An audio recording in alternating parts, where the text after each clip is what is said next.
Right.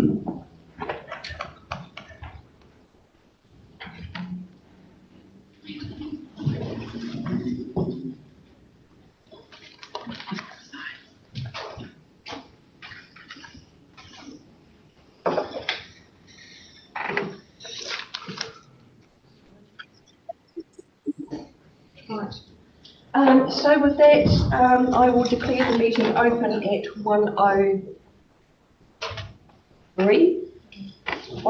3 p.m. And welcome council members to the table and to what is our last council meeting for this triennium. I'd also like to welcome members of the public that are watching on live stream, and also invited guests and other public members that are here with us today, and our invited guests as well. So welcome everybody. So the opening karakia, kia hora, te morino, kia papapapa, punamu, te moana. Hei hurahei, ngā tātou, e te rangi nei, araha atu, araha mai, tātou i e, tātou katoa, hui e, taiki e. Moving on to apologies, we have none for today, which is fabulous for our last meeting. So moving on from the declarations of interest, this will be the last time that the interest register will be circulated. Amendments to be made before we sign off, please. I've noticed there's no changes being made thus far. Urgent items on the agenda, we have none. The next piece on the agenda is a resolution to take the CCO Director Appointments verbal report from myself off the agenda, because that is later in the meeting in the confidential section. So I'm just after a move and a second, please, so that we can pass that resolution. Thank you, Councillor Beard. Councillor Beard, thank you very much. All in favour? Against? Carried. Thank you, everybody, for that. Right, moving on to minutes of previous meetings. We have the ordinary council meeting minutes of the 28th of August. The resolution is that the minutes of the ordinary council meeting held 28th of August 2025 be confirmed as a true and correct record of the meeting. Can I have a move and a second, please, for that? Councillor Beard, Councillor Kinson, thank you very much. All in favour?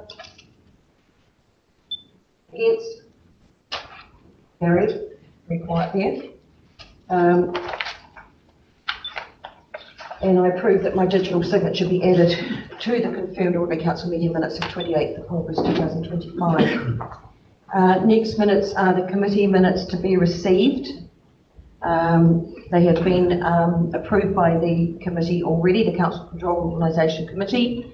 So that's from the meeting held the 27th of March 2025. So the resolution is that we resolve that the minutes be received, and I'd like to move in a second, please. Councillor Gillett, Councillor Manera, thank you very much. All in favour? Against? Carried. Thank you very much, everybody, for that. Next, we have the Risk and Assurance Committee meeting minutes of 8th of May 2025. And again, this is to receive the minutes. The resolution is that the minutes of the Risk and Assurance Committee meeting held on 8th of May 2025 be received. Can I have a move for a second, please? Councillor Beard, thank you very much. Councillor Gillett, thank you very much. All in favour? Against? Carried. Thank you. Committee minutes to be confirmed. This is due to the committee not meeting again before the end of the triennium. So this is the Risk and Assurance Committee meeting minutes from the 7th of August. The resolution is that they be confirmed as a true and correct record of the meeting and signed by the Chair and Chief Executive. So can I have a move for a second, please, for that? Thank you. Councillor Davidson and Councillor Gillett. All in favour? Yes. Carried. Paul? Question? Yes. Through Worship, the chair of Risk Insurance has indicated that she may be resigning. They're going overseas. They're going back home. Yes. So what's the process now? Their contract finishes in October anyway. The term of that contract finishes in October. So it'll be up to the new council as to how they want to structure that going forward. Does that answer your question? Oh, thank you. Next minutes are the Council Controlled Organisation Oversight Committee meeting on the 5th of June 2025. Resolution is that the minutes of that meeting be confirmed as a true and correct record of the meeting and be signed by the Chair and Chief Executive. Can I have a move with second please to that? Councillor Baird, Councillor Burden, all in favour? Against? Carried. Thank you very much. And finally, we have the inaugural Tenders Subcommittee of 4th of July 2025. Resolution is that the minutes of the inaugural Tenders Subcommittee held on 4th of July 2025 be confirmed as a true and correct record of the meeting and be signed by the Chair and Chief Executive. Can I have a move and a seconder, please? Councillor Gillette. Seconder, please. Councillor Burden. Sorry, Donna. All in favour? Aye. Against? Carried. Paul? Question on that, Francois was excellent. I'm not sure that we actually got the agenda for that meeting, because it wasn't in the calendar. And I think that was actually raised at a later date, wasn't it? I think it was. Right, yes, absolutely. Amendment? We just found the motion was absent. Yes. But we didn't actually get the agenda. Yes. And also, the meeting finished before it started. Fine. According to the minutes. Yep. Special meeting. Yep. So we will ensure that those amendments are made.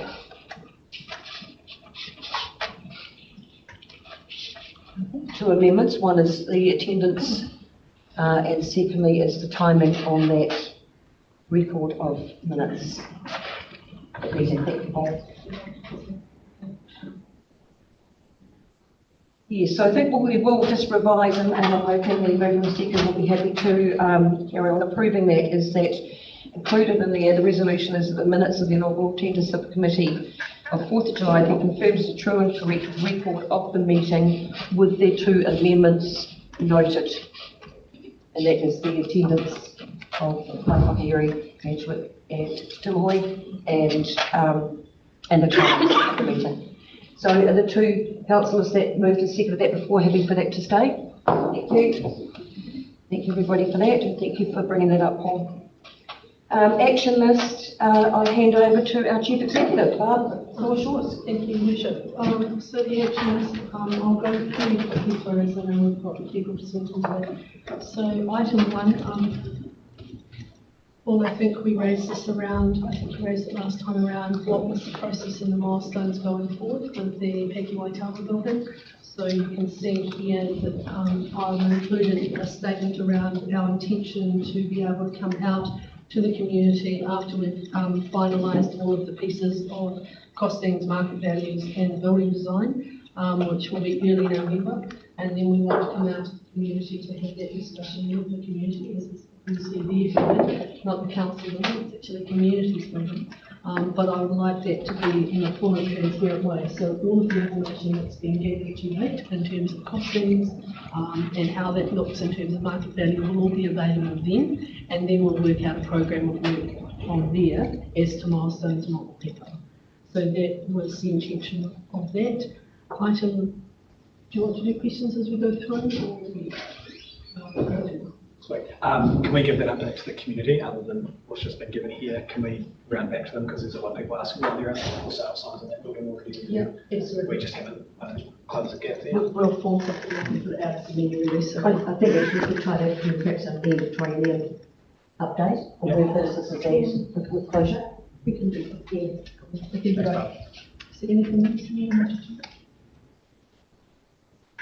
In relation to Peki Waitara,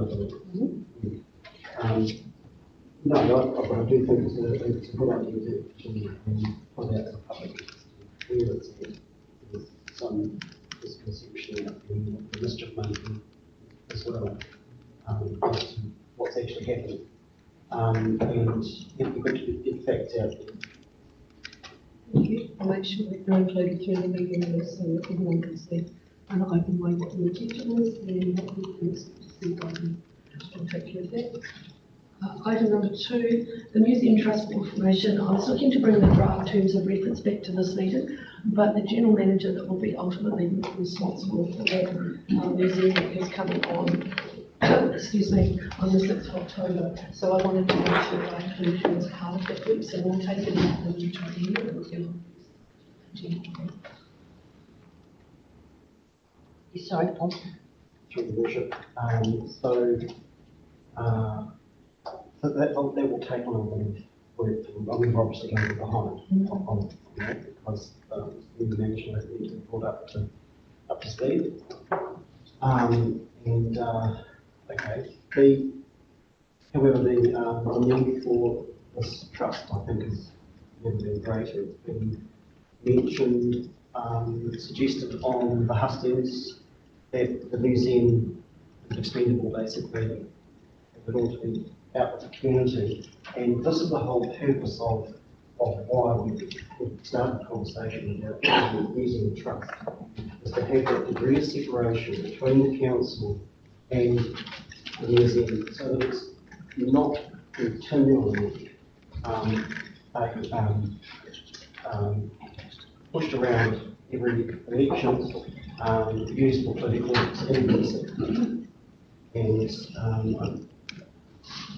I think it reinforces the need for this to happen. It's unfortunate that it hasn't happened in this community.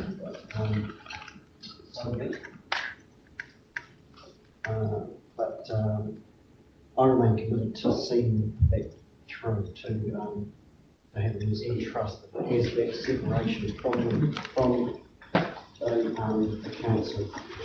I mean, there is, those who move into this district need to be respectful of the fact that there is a history, and it is the foundational history of this place, and that's the museum. And some may not like it, but that's the respect that goes with the territory. And I think it's really important. Trust is central. We have to wait, and then we wait. What I would like to be able to do is, as I had that discussion with the team, I don't see this as being a long drawn out process, but I'll be very keen that you're involved with that process, because I think that's a wise continuity that would take us through that and would help when we get to the next council meeting and bring it forward, that you're included and able to speak to it as well as part of forming it. So that would be great if you don't mind. That would be good. Thank you. Which then brings me to the CBD strategy, which is another meeting is rescheduled for the 6th of October. To take that, we've got some items already on the agenda for that, but we'll be holding that meeting on the 6th of October. I don't think there's anything for item 4, which is West Coast Wilderness Trail. I'm not sure whether you want that. There were some items you wanted to remain on the action list. I'm happy to leave it on. There isn't an action from it currently, or we remove it and put it into the parking lot of those actions which have been resolved. Very your worship. So what will be the future of that working group until the next Until the next one? No, after elections. We've got to have it stay in place. We can't let it lapse. Put a good bit of foundation into this, and we'll make sure that is maintained.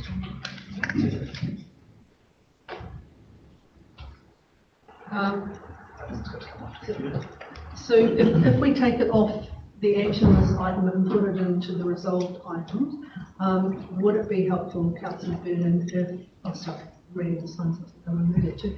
Councillor Gillett, would it be more advantageous that we actually raise this? I know in the new training you have to go back and look at all of the working groups and things, that we give that history when we look at those for whoever's around the table. Yes.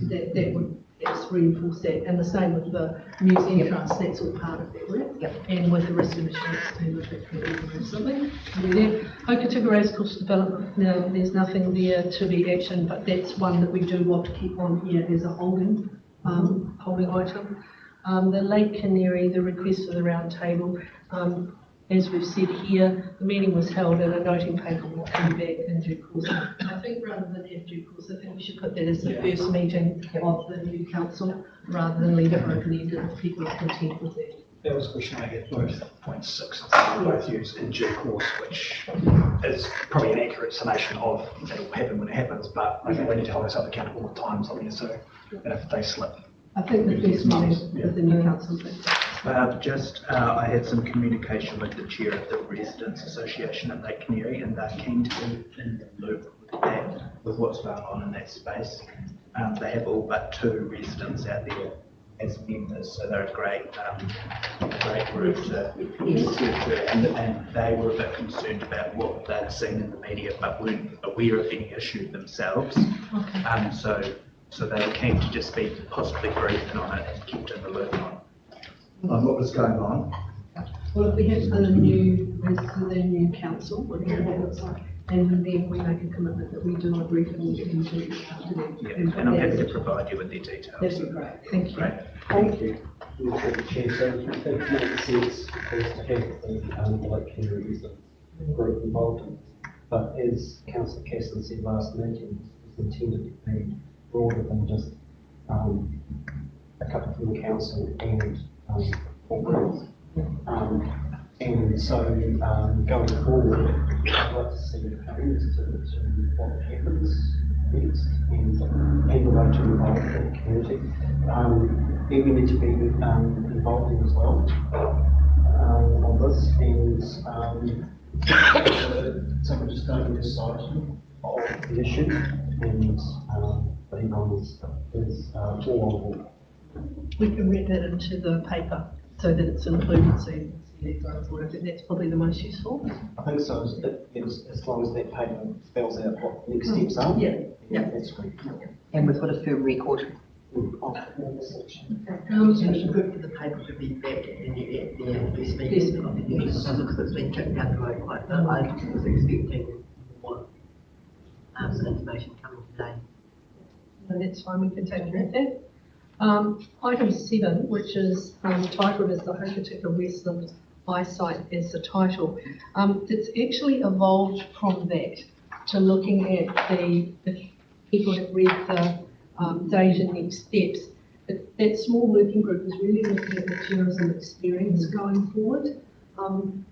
I think that the item itself was resolved, this I think came through from a discussion we had quite a wee while ago. I think that the item itself has been resolved. I would rather that if we were going to have something as a holding pattern on here, we talk about it as a tourism experience. It's not just about the eyesight, it's a much broader brief.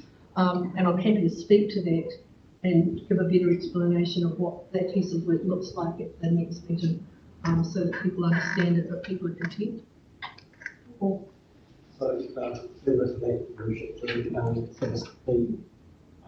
the decision that we had made about the eyesight still stands, which was to fully review function and future of the eyesight. So now that's what What has happened is that rather than just review it as, yes, it still stands, but rather than just do it by itself, I wanted to make sure that we had full information of all of the other components when we look at the tourism experience, the grants that we put out, where they go, what we get back for them, so that when we make a conscious decision around the eyesight, you've got a full suite of information to make their decision based on that. I didn't think, because at the moment you don't. You can talk about the eyesight, but you don't have that information around the other investments that happen around that tourism. So, okay, well, with respect, the decision the council made was that the eyesight on its own, I understand what you're driving at, and to look at the tourism rates and how that's collected and all those issues that we've raised, that have been raised every year, need to be addressed, but without losing sight of the fact that we still remains a motion on the books of this council to look at rather than the function of the eyesight.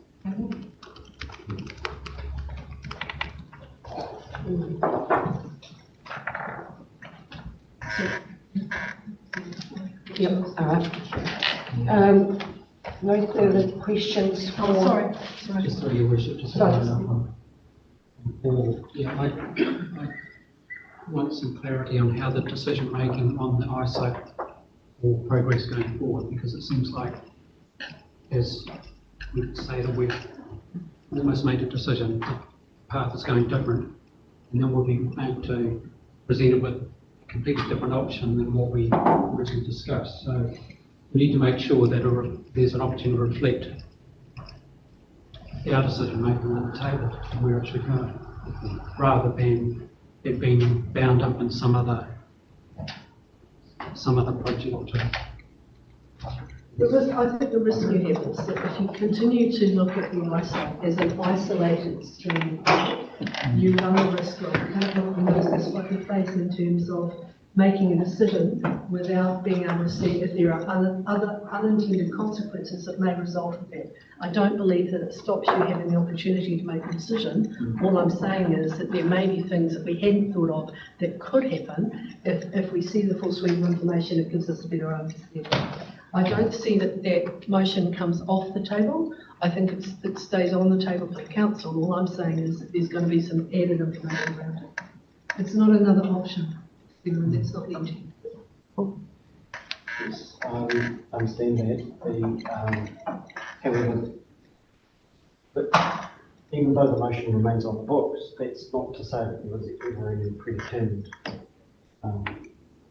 decision about this at all. It was just simply to review, and we look forward to seeing what that review throws up. Remembering, of course, that this was the prerogative of the councillors. This was the wish of the council.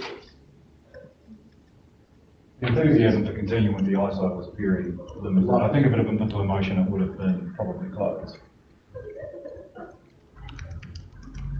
There seems to be quite a long, convoluted history from my experience of coming on board when the This place has a long, convoluted history incredibly well, I can assure you. If it had been more decisive earlier in the trade union, I don't think we'd be talking about it right now. But I wonder whether or not, and I think, I'm not putting words in your mouth, but I think, there's been a journey with the eyesight, I think, there from where it started and it came back to the council to where it is now.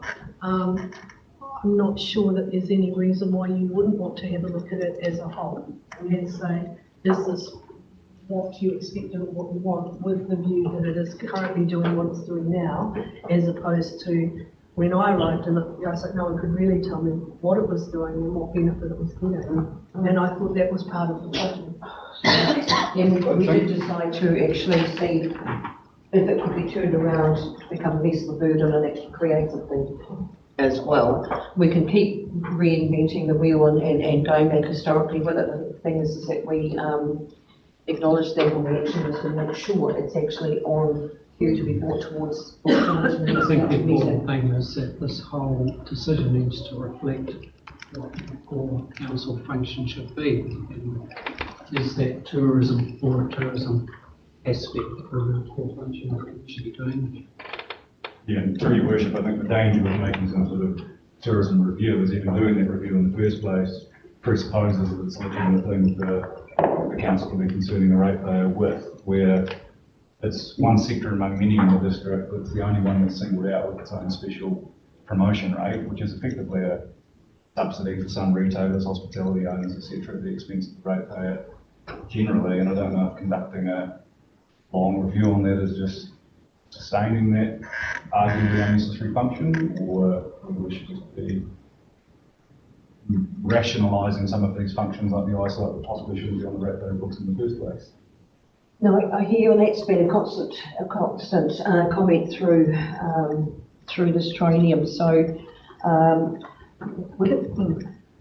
Can I also say, in terms of investment, from a ratepayer's point of view, surely people would like to know what they're getting for their investment, and we do invest in quite a few streams with the eyesight and with the other grants, and that's the only intent of the review. I'm not reviewing tourism per se. The issue with calling it an investment, I think that's a misleading label in the sense that traditionally an investment you would think you would put money in and then you'll get a certain percentage ROI back into your own bank account or coffers, whereas what we're effectively doing, the eyesight's just marketing. You're disseminating information in the hope that some people will get more customer profit than they'd otherwise get, but that's not coming back to the council as a business unit. That's ending up in the pockets of some very hard to sort of make them visible businesses, but with the ratepayer front loading that in the first place, like a lot of other functions. I'm fine to have that principled discussion, Councillor Phillips. One thing I would say, because we do need to move on, I guess, in terms of this, there is a difference about when we talk about a function of the eyesight and the folk that are our council staff who work in the eyesight. And I'm going to say that because they listen to the live streams and they listen to these discussions, and they do take it quite personally when we talk about the eyesight. And I have to keep reassuring them they do a good job every time they turn up. And I know that, but I think we need to say it here because there are areas that sometimes don't reflect that, and it's very difficult for them. So I just feel obliged that we do need to. Any business unit here is mercy of the board of If I directors can, making if I decisions. can, Councillor, we're getting way off the track now because we're on the action list, and what I'm taking from this is that the eyesight needs to be back on the agenda in the next triennium, and we need to shore that up and give it some shape going forward. Along with the wider tourism promotion rate, which the tourism industry you talk about is. They can come in review as behind well. that, but at this stage we've got the eyesight to so we can deal with that. So the motion is that, the resolution is, sorry, that we receive the updated action list from the Chief Executive, and any items to be removed are removed from this list as agreed. Can I have a move for a second, I'll move please? that motion. Thank you. Thank you, Councillor Phelps. Thank you, Councillor Davidson. All in favour? Aye. Against? Carried. Thank you, everybody. Right, my apologies, Team Tahono, for the delay. But welcome, Michelle, and everybody, if you would like to come up for your presentation to us, we really appreciate it. I'm sorry that we're now a wee bit behind what we'd actually said to you beforehand. Yeah, you sit there, make yourselves, I was going to say, at home, comfortable.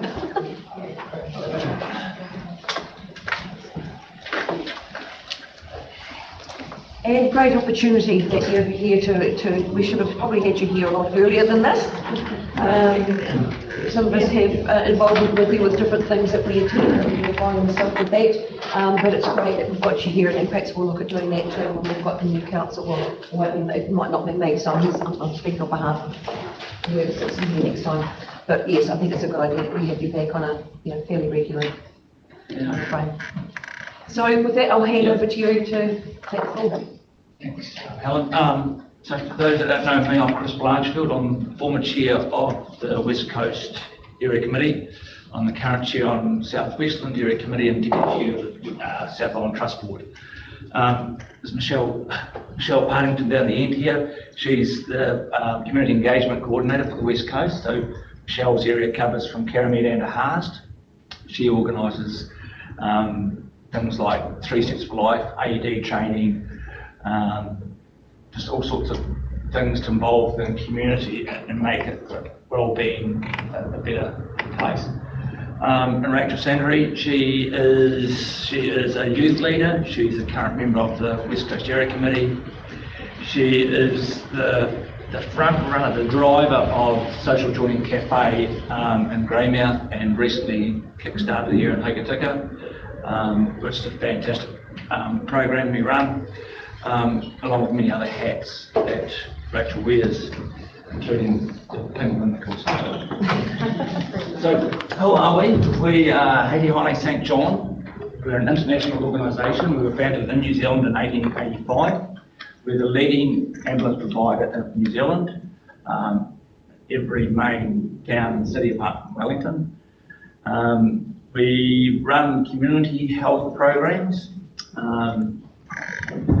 likes of 3 Steps for Life, pet therapy and things like that, but we'll talk about them a little bit later on. We are a charitable organisation. We are currently funded by the government for the ambulance operations of 85%. And most of you will probably agree that that's not quite enough. You hear the stories about people waiting for ambulances, things like that. It's probably short-staffed, and that comes into funding. Our purpose is to make life-changing differences within our communities. That's who we are. Good afternoon, everyone. So our ambulance operation is, they work for operational staff. They're more than just an ambulance driver. We have 10 paid staff here in Hokitika Station. We also have 38 volunteers, so 14 in Hokitika and 24 in South Westland. Our paid staff here are 24/7, so there's always currently someone there.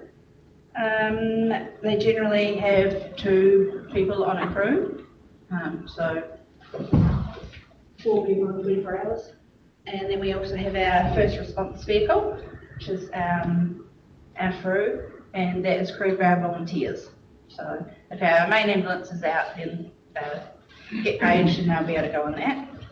We recently had an open evening for that on Friday. We got 12 people signed up to start the process of becoming a volunteer. So that's pretty exciting. That's really amazing because we're always in need of them. There's been 1,430 emergency calls in Westland in the past 12 months. So that's a pretty massive number. Approximately 14 of those were purple calls, so that's cardiac arrest. And approximately 500 were red calls, so that's considered life-threatening. So yeah, it's quite a lot really for our little area. But, yeah. Just shy of 4 a day. Is that unusual? No, No. it's actually getting busier. Yeah. Yeah, in the last 3 years, St John has seen a steady increase. They can get up to five calls a day, depending obviously. Sometimes they got to go further afield. We cover quite a broad range. Sometimes they go to Haas. That obviously takes a while, transporting and things. And sometimes others they go up to Reefton, Westport if Westport's on a job. So they do go every year. So yeah. Every St John ambulance station helps cover the neighbouring station. So that's, yeah. That's what you put the increase down to, do you think? I don't know, really, just Aging population.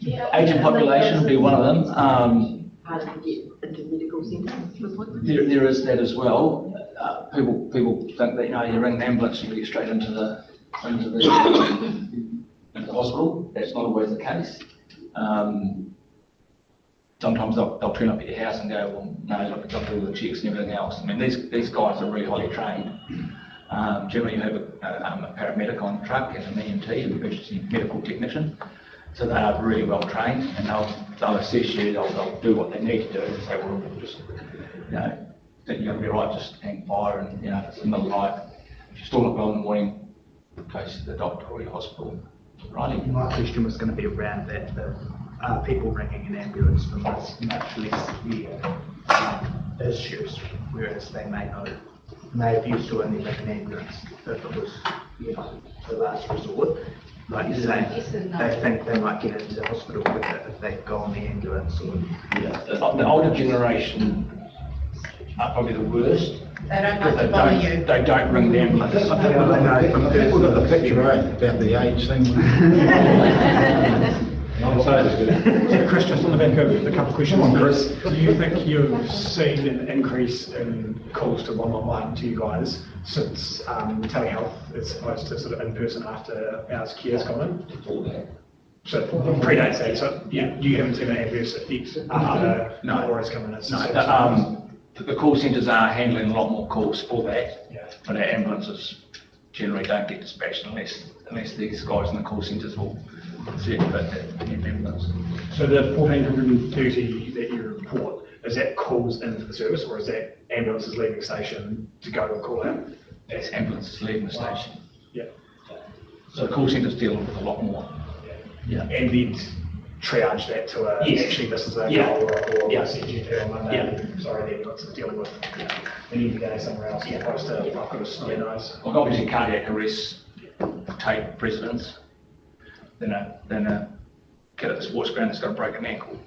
I know it sounds horrible, but that's fact. It's, your red and your purples, we've got to have a response time within 7 minutes from the call to arrive at the house. That's also when your other emergency service will be dispatched as well. Yeah, so your fire and emergency people, they'll, every red and purple call, they also get the call as well, so it's a joint. Like in Westport, yeah, 7 minutes is the target. But they've got to be reasonable, like you're not going to get an ambulance from Hugatika to Ross in 7 minutes. No.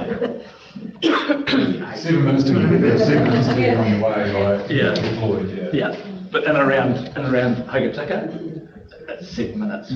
Yeah. And obviously our firefighters are trained to do CPR, so they can assist there if the ambulance is still getting there. Then, yeah.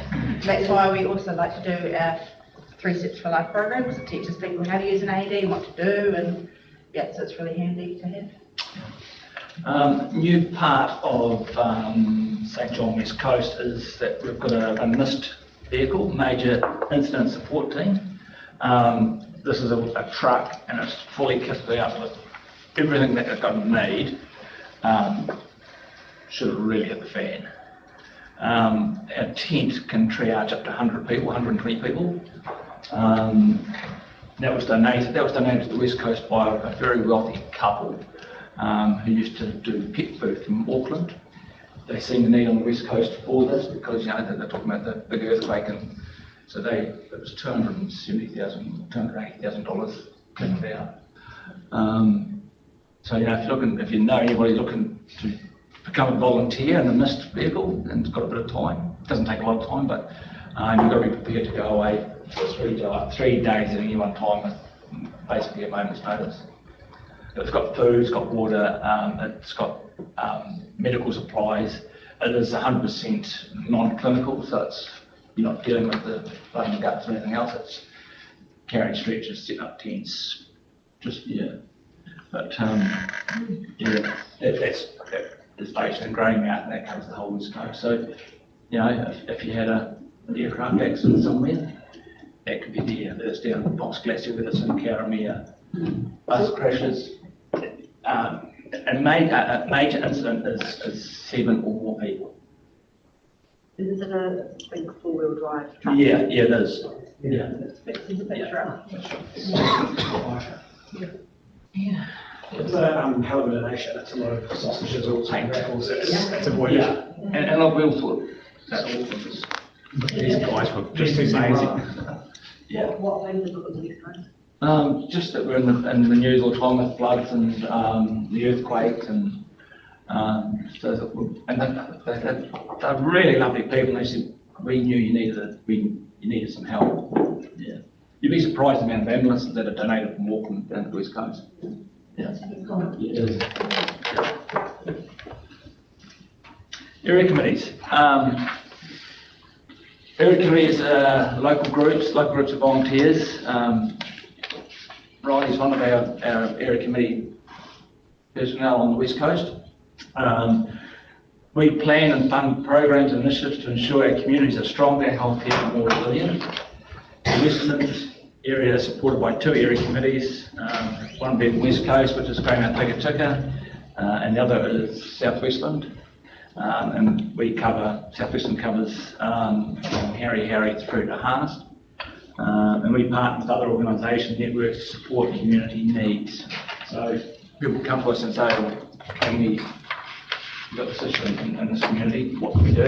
We've run mental health courses in Franz Joseph during COVID, or just after COVID. We saw the need down there. So Michelle will go and plan and organise and get off the ground. So, yeah, we're always looking at what we can do to make our communities more stronger. Michelle. Memberships. So our St John memberships cover you for 12 months. It's for all ambulance call-outs or for medical emergencies. The ambulance membership is actually going up on the 1st of October, which are the prices I've included in this. So an individual membership is $75 for the year. A joint is $96, and a household, 3 people or more living at the same address, will be going up to $115. A single call-out fee is $125 now for an ambulance for one call, so a membership does make sense. You save a lot of money on a membership. Remember that your average ambulance calls works at about $1,250. So it's a small donation, not donations, it's a small insurance policy. And if you use it once a year, or you don't use it, or you use it 35 times a year, it's not going to cost you any more money. So we welcome our frequent flyers. What does it cost to call out if you don't have a membership? $125. This is ACC. ACC cover that cost, yeah. But we get obviously go to a lot of motor vehicle accidents with tourists who don't qualify for ACC and they leave the country before that. That's a cost to the country.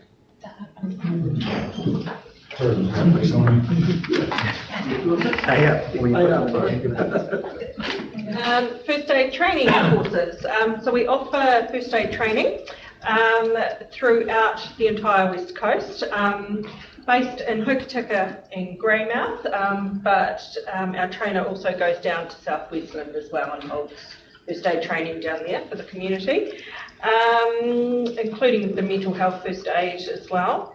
Medical arms. We have a lovely medical arm rep who can come around and tell people about medical arms and hook them up with them. If they push their little button, it goes straight to our 111 call takers, and they will speak to them and get an ambulance sent out. And people can wear them while they're at home, or there's ones that are GPS that they might wear down the street, and if they fall over, they can still push their alarm and we know where they are. You can go to your GP and they will refer you, or you can just ring St John and say, look, I'd like to sign up for a medical arm. Just on that first aid training, we also offer St John Schools, which is a free service that St John provides to schools throughout the country. We go down to school, Hannah's Clearing. Been down there, they send, the educator comes from Christchurch and goes down there and teaches the kids about basic first aid at home, or say fall off the bike, or mum has a turn, or dad has a turn, or something like that. So that's all free. And also on the medical alarms, St John Medical Alarms is the only medical alarm that goes directly to the St John call centre. Now, I know of an instance in Greymouth recently where it was a different alarm system. They were called out to a community, a council housing unit that had a lockbox on the front of the house. But this company that's based in Singapore didn't know where the lockbox was or what the code was. So we had an ambulance turn up trying to get into the house. So, our call centres, they have photographs of the lockboxes of your houses, and they have the codes, so that there's no loss of time. I mean, time's the most important factor in the situation. So really handy for people who live alone too. Yes. Yeah.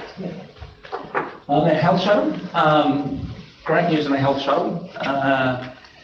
Tomorrow, I think it is, our new health shuttle arrives. It's fully equipped to carry people in wheelchairs.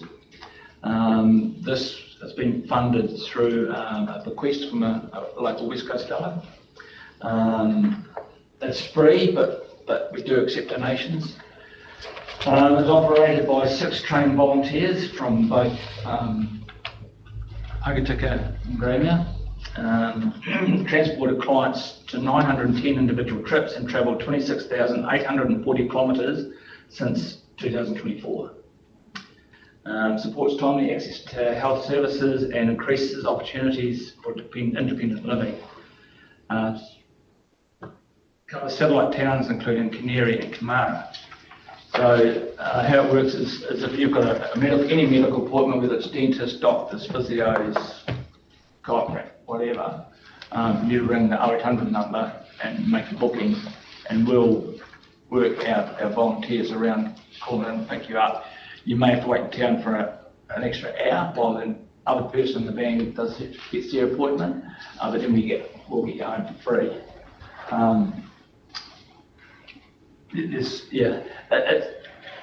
For people in Hokitika, cost to get a taxi to a medical appointment in Grey Hospital, you're looking at about $170. So, and most people on a pension haven't got that spare change. So, the West Coast community, Greymouth, Hokitika surrounding, is very, very fortunate that we've got volunteers that give up their time day after day after day to look after their people. We've got one support. So you've got one behind you. Yeah.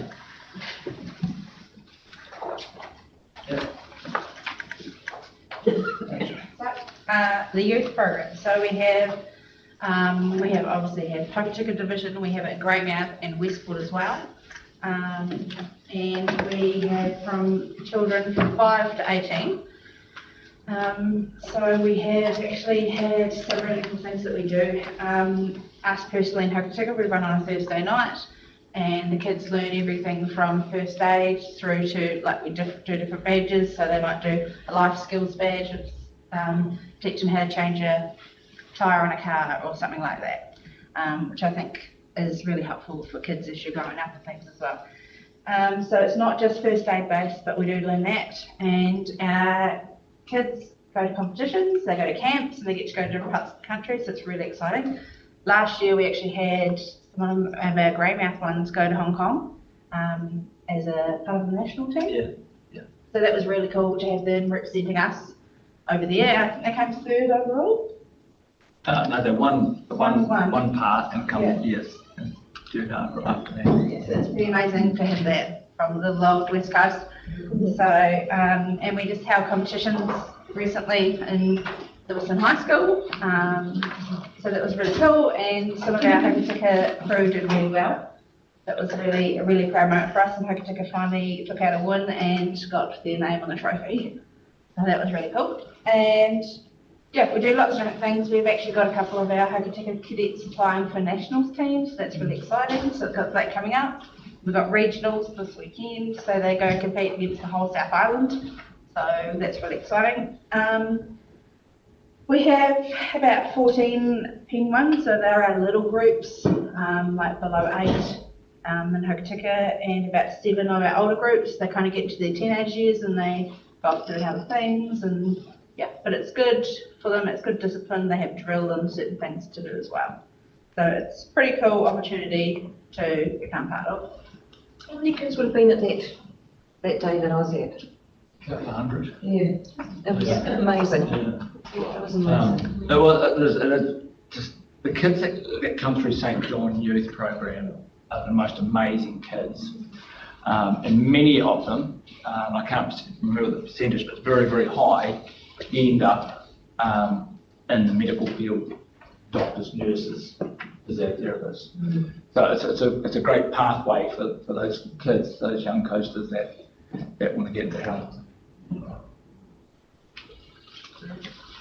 So our community care. So we've got Friends of the Hospital. So we have 4 volunteers that provide comfort and support to patients up at Te Nikau Hospital. That started back in 2020.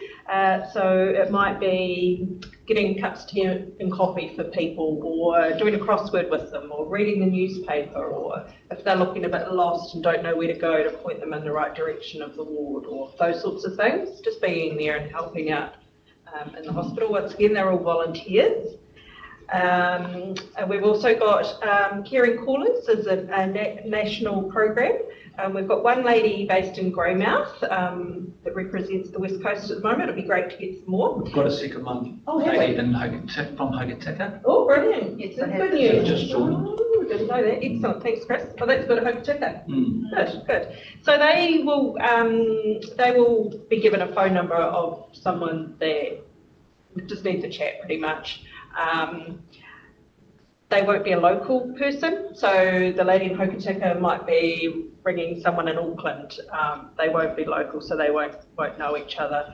And then they'll just have a ring. I think it sort of varies on what the person wants, but I know our lady in Greymouth, she's got one lady she rings once a week. And at a certain time, might be 1 o'clock on a Thursday, she gives her a room.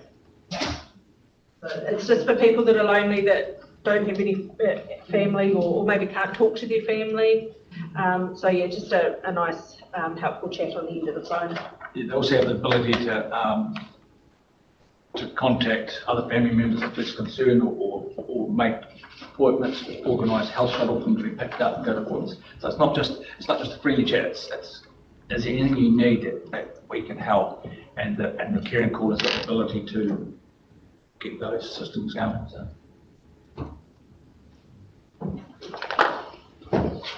So our pet therapies, we have a few volunteers in Hokitika and a couple of communities. They talk together. Three in Hoki. Yeah. So we go to things like the rest homes, take the dogs into school, that kind of thing.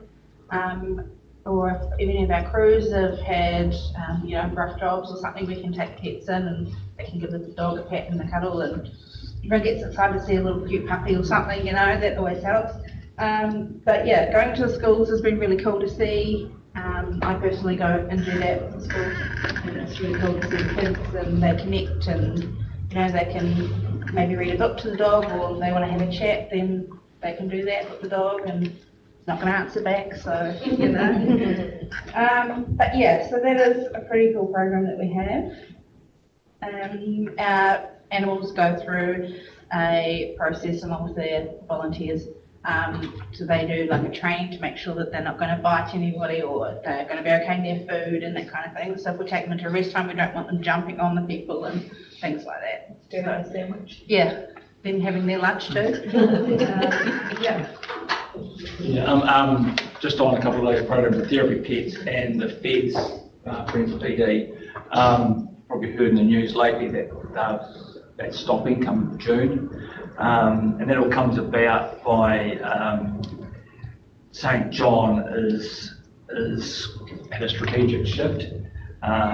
So we now focused on health education, health access and health monitoring. And unfortunately those two programs didn't fit that new strategic planning. But we are trying to get, like the feds, trying to get the hospital to absorb them, get them going, and looking at somebody else on the West Coast community to look after therapy pets and run with that. But they're very valuable programs. Just something that Chris touched on earlier was St John schools. So it's teaching children throughout New Zealand skills such as how to act in an emergency, how to keep themselves and other people safe. I actually saw this program for the first time about a month ago up in Westport. It was really cool to see. So actually they're coming down to South Westland in November to do two schools down in South Westland later on this year, so that's exciting.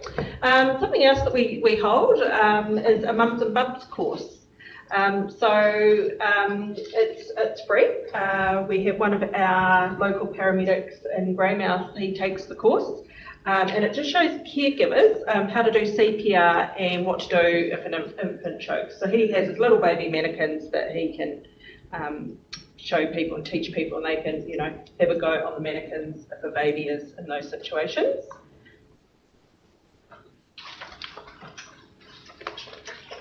Three Steps for Life, we sort of touched on it a bit earlier. So that's teaching people how to they should hopefully know, 111, starting CPR and how to attach an AED. So far, in the last 12 months in the Westland District, we have taught 47 people how to do the 3 Steps for Life, and hopefully build confidence and give them the skills that they need to save a life when someone goes into cardiac arrest. This program is run by volunteers, so all our educators. We've actually been here last year. I think it was about a year ago we came. I don't know if anyone in the room was here. So we're in this room actually, and did a 3 Steps for Life course. So it's a free course that we just take to businesses, community groups, anywhere. We've actually got, next month is Shocktober for St John, so we are going out into the community and organising public events. We've got one at the Hokitika Library next month, so on the 21st. So if anyone wants to come down, feel free, or we can come back here and have another demonstration for the council.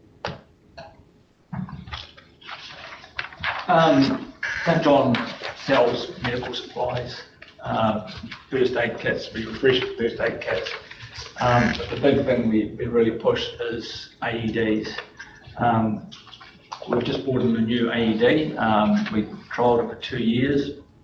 They're smaller, they're smarter, they last longer, batteries last longer. In the last couple of months, we've placed an AED. St John have fully funded an AED for Hannah's Clearing at the school. We've got one going on the front of the Haas St John building. We've got another one going somewhere in Bruce Bay. So if anybody's in Bruce Bay and knows an ideal spot for it, give me a call. We've got one going in Box Glacier, same thing. Actually, you might know better spot than me in Box Glacier. That we sort of want to keep it so that they're 24/7, accessible by anybody. And we've got one going on the front of Foursquare and Franz Joseph. That's in South Westland. We've just got funding for 4 AEDs for the Hokitika area, fully funded by St John, by volunteers. So that, I mean, West Coast is doing really well and getting these AEDs up and around. And obviously when we put these in, we give that community, we offer the community full training, and it's all free. I mean, they're child's play. These things here are just the most amazing machines. You can't jab your mate because they don't shut up. So our 5-year-olds and youth can use them, so and they talk to you, so they tell you step by step, so anyone can use it. So any sports groups, as Michelle pointed out, anybody who's got a group 5, 6, 7, 8, 15, 20, whatever, will come and do a training session for you for free. We've even done it for 3. Yeah. We've done it for 1. We've done it for 1, we did. They could say We did. They're life changers. So the survival rate of a heart attack outside of a hospital is about 11%. The use of these AEDs increases that 4-fold. So that's, the whole idea is early CPR and get an AED on. And that's what we're about. And Riley's a big part of promoting that and helping get these machines coastwide. So.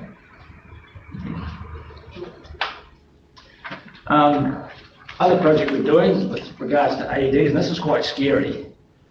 On the trust board, we were talking about South Canterbury, and they checked the machines over there, and out of the 11 machines they checked, there was something like 9 were out of date, batteries were dead, pads were expired. So we've started this, it's a nationwide program. Michelle's running it, and we did a recent check on AEDs in South Westland, and 7 of the ones we checked had failed.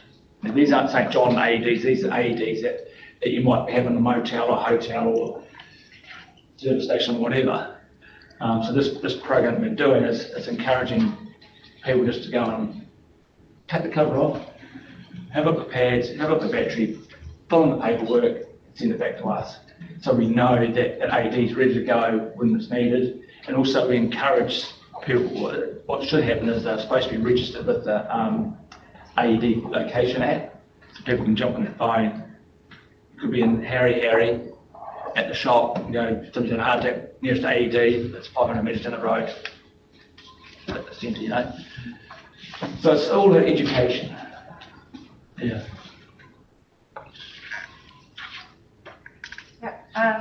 So we have the SJCAF, which is Social Joining CAF. We've been running that in Graham for just over a year now. We had a birthday the other week. And Hokitika will be running it since about May. So it's all fairly new here. We have approximately between 13 to 20 people come each week to the Greymouth Run. We have cups of coffee or tea, some biscuits.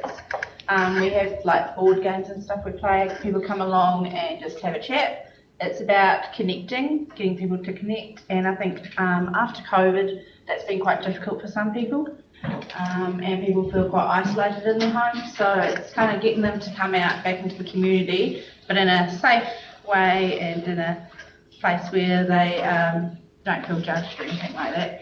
So it's been we've had really good feedback from that, from what I've heard from the community and the people that come along. They say it makes their week. Sometimes it's their only outing for the week.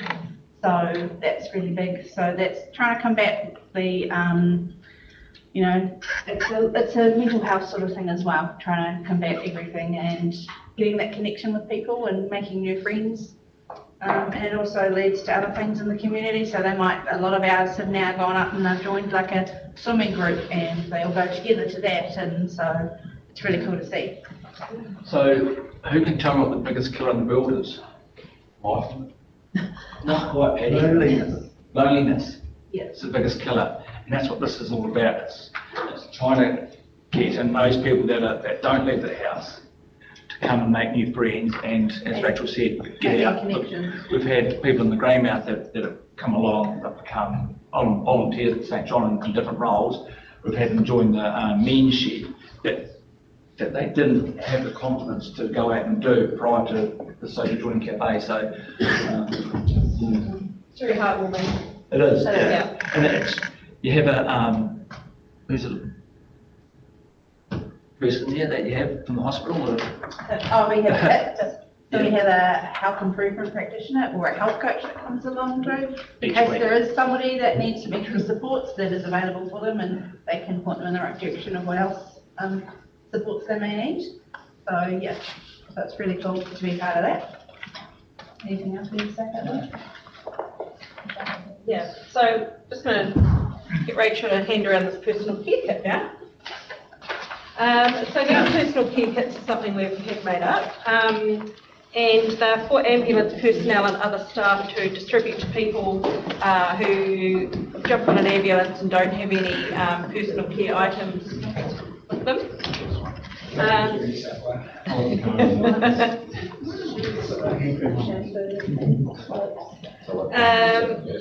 So the kits locally are so they're at the Greymouth Hospital for people to distribute there, and also we have them down at the South Westland Medical Centre for people down in South Westland. But we could also give them out to community groups and centres that were looking for them as well. They're usually kept in cupboards, pulled out when needed if someone comes and doesn't have the personal care items with them. So as you can see, it's got toothpaste, cream, a comb, very helpful, I needed one of those today, some wipes, some soap and some tissues. Yeah, so you're going in the ambulance and kind of, you're going to be like, oh, hang on, I need to grab my toothbrush or that kind of thing. Give you one of those when you, yeah.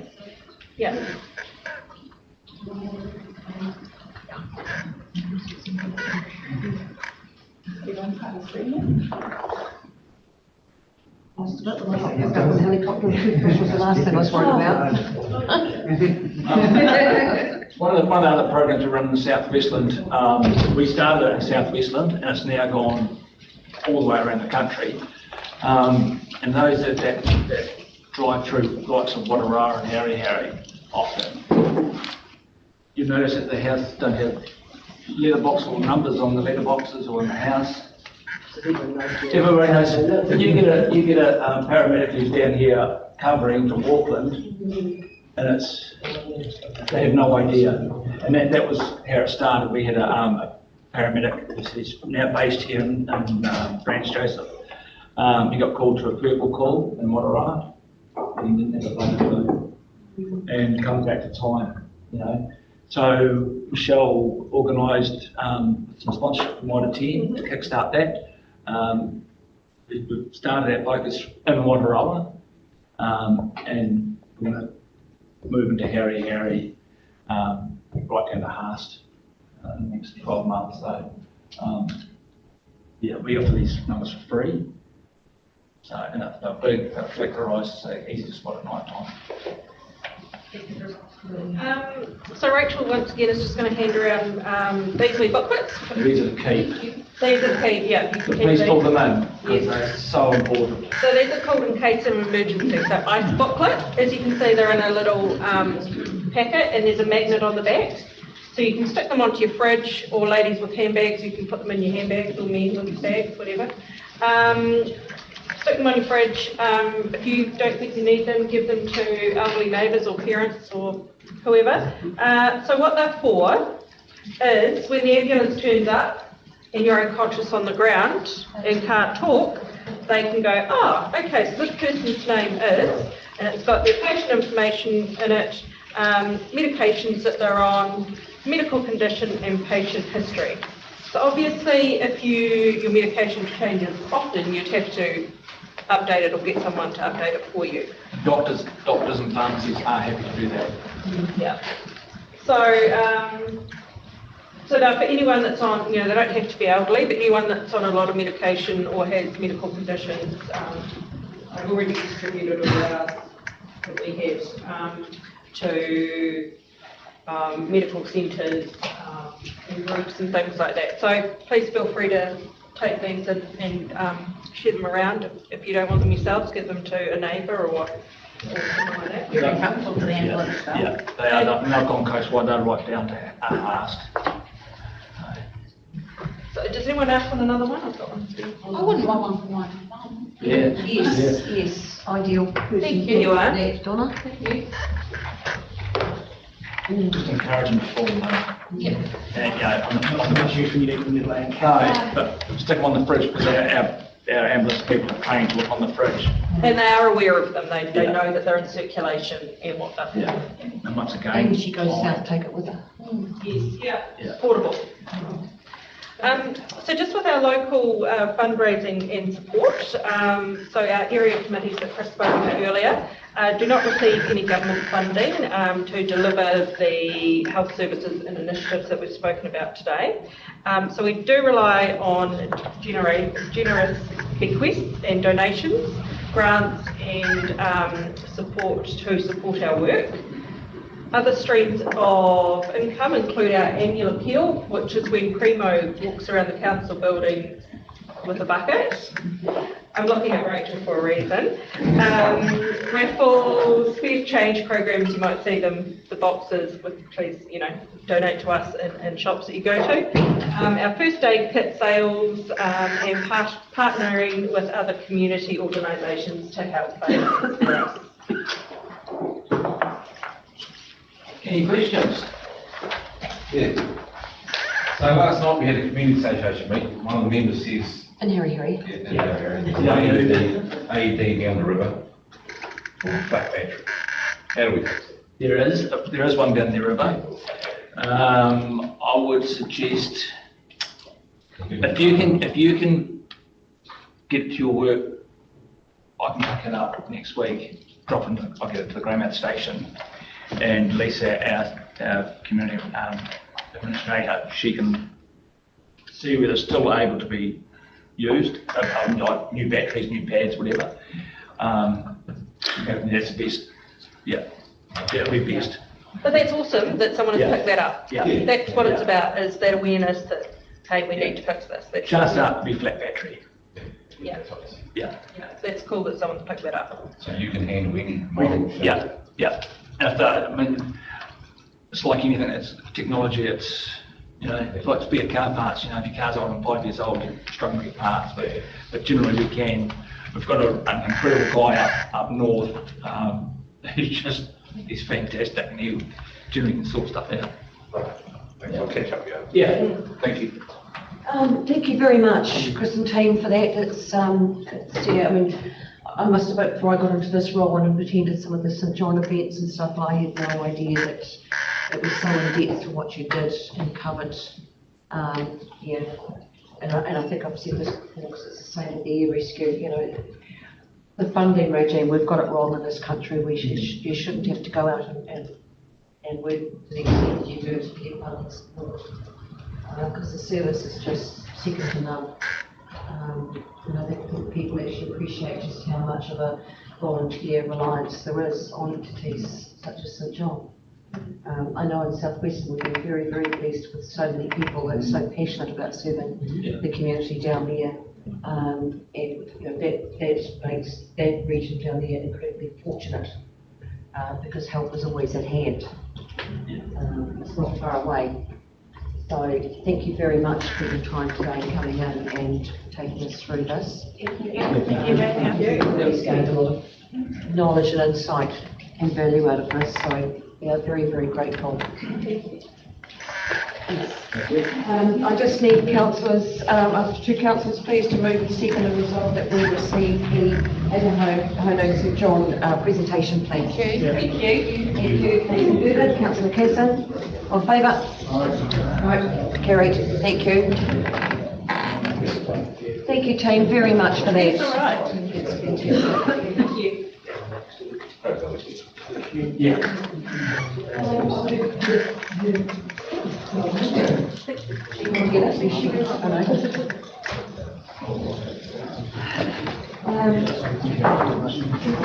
We're finished.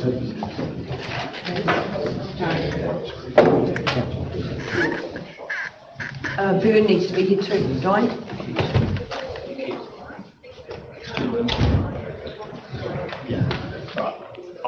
I'll see you tomorrow. Thanks, Chris, very much. Thank you. That's all right, that's all good, because we need Barb back in here, we need Byrne here anyway. Yes, sorry, councillor, there's that, the time allocation that was given to that, I didn't actually realise on my run sheet that it was so short, so I'm not too phased. We will play catch up in some areas, and it is what it is, so that presentation was always going to be of that time, so and it's something that needs to be given our respect to in that respect as well. So with that, next on is the summary of activities for 2023-2025 triennium to be presented by our Chief Executive. Thanks, Barb. Thank you. Hopefully, folk, I'll grab a little bit of time back. I hope you had a chance to have a look at the slides that were sent out. I don't propose to go through them one by one today. You will notice that I've put draft on the front of them. The reason why I put draft on them was because previously I believe that it's been the CE and the council's summary of the activities for the triennium, and I wondered whether there was any interest from the councillors on you getting some input. I'm only intending to put the CE report for 1 year because I've only been here for 1 year. I'm sorry, I can't speak for the other 2 years previously to that, so I'm only going to put it for the year that I've been here. But I just wondered, for completeness, it seemed to me that it would be nice to have some input from councillors if they felt they wanted to, that I could put on the slide of key things that you felt that had been achieved or was of import for you, so that we had one package of everything over the triennium. If people don't feel that they wish to do that, I'm intending that I just leave my door open for folk to come back to me on any of these, and I'd be looking to get this completed probably by the end of October, just to give a bit of time and focus on it. If there's anything that people felt that they would like to have included, they can send it through to me and we can put it into that last slide.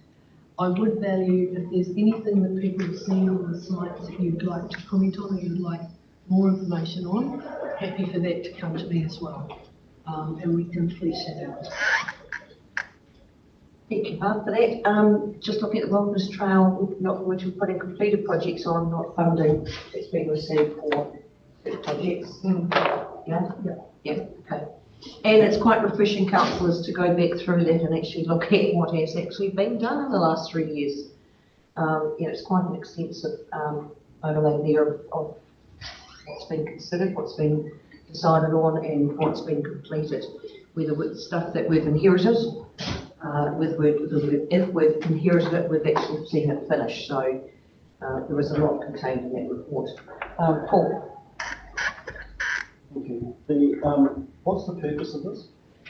I've seen this before, I don't think I this is a summary for the end of triennium.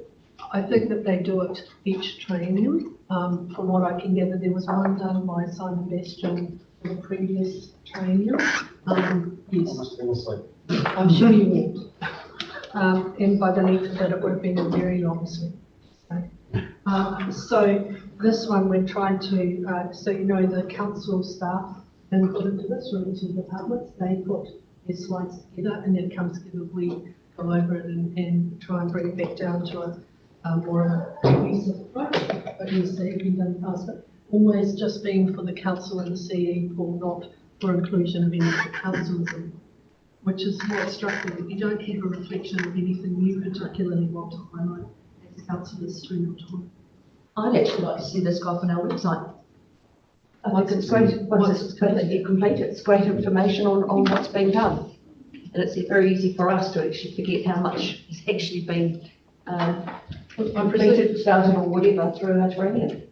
So I asked a question on what was the purpose of it when I looked at it, so I wasn't quite sure. And the feedback I got was it's a record, if you like, that of the 3-year term of key projects that have been completed, etc., and events. And I put the emergency events in because I think we had a real run over this period of time that needs to be reflected.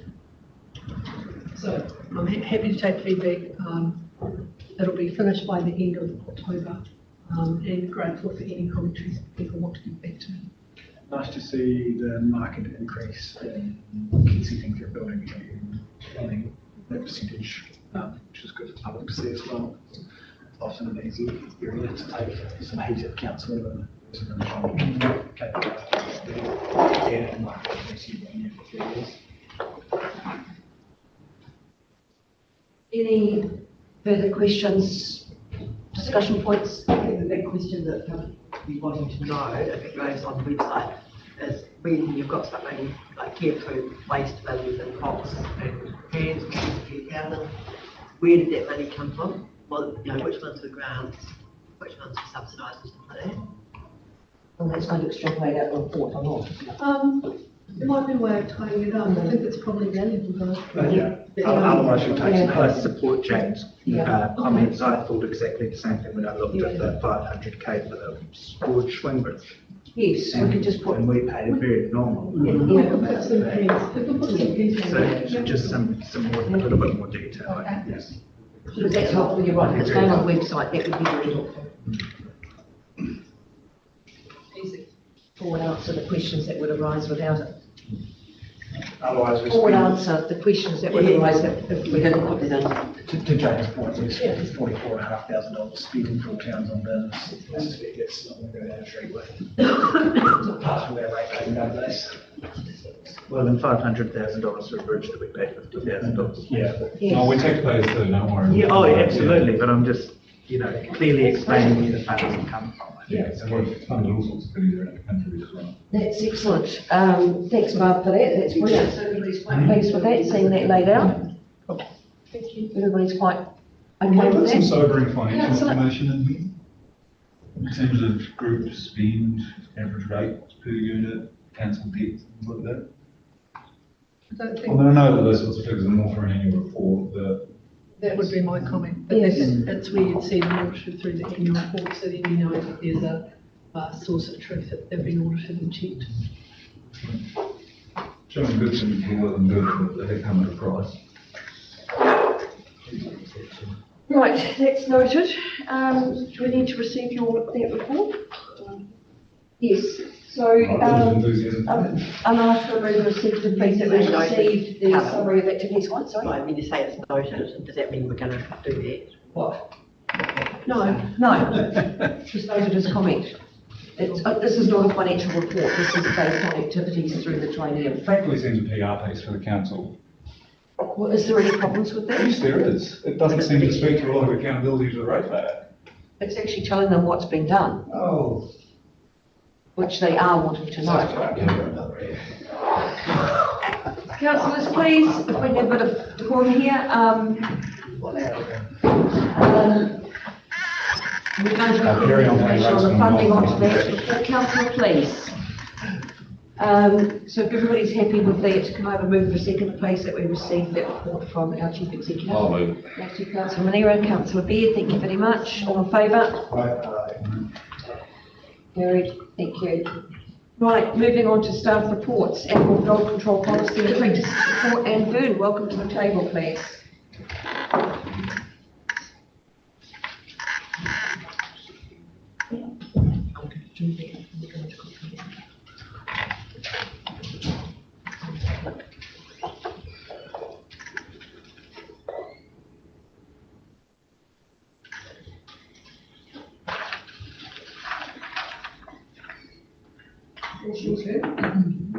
The report's been prepared. The control officers put the figures for us, so it's reasonably simple to scan through. There's no great change in the numbers.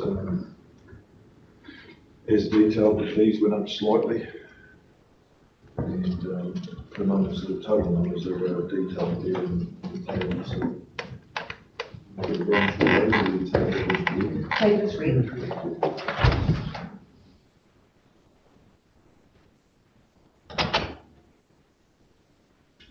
Sorry, Councillor Keaton. Magnum PI, a couple of quick questions for you.